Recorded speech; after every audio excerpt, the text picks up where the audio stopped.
Chicken fillet. Ito lang ulam namin ngayon. Chicken fillet. Magpiprito tayo ng talong, guys. Ayan, kaya makislap yan dahil inilubog ko sa mantika. So, dito natin siya ilulubog. Parang torta na rin. Eggplant na torta. Ayan. And then, ating ipiprito. Ayan, guys, ang ginawa ko sa ating eggplant. Ayan. Gawin natin siyang fried talong. Ipiprito muna natin siya. Ayan, guys, prito muna natin. Ayan ang konting asin. Konting betchin. Ayan. Ayan, guys. Ipiprito muna natin ang ating talong.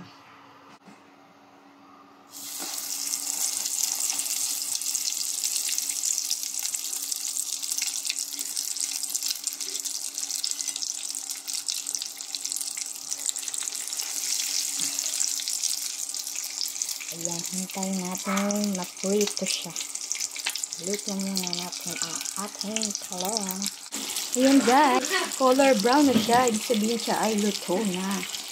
Ngayon ay ipiprito namin naman natin siya ngayon sa dito sa kawali. Ito na, guys. Nilubog ulit natin siya sa ating tinimpla na torta. Ang tortang itlog. Ayan. Magtutorta ulit tayo. Dito naman. Ayan. Hintay lang natin ininit, guys. Ayan. Ilagay na natin.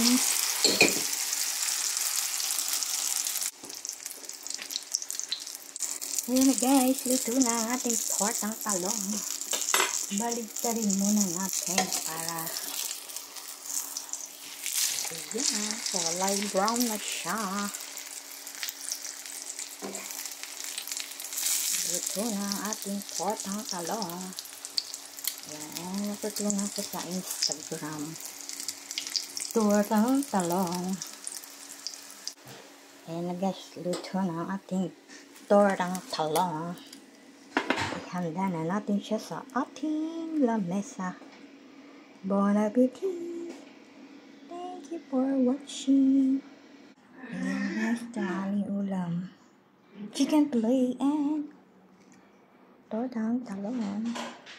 And thank you for watching.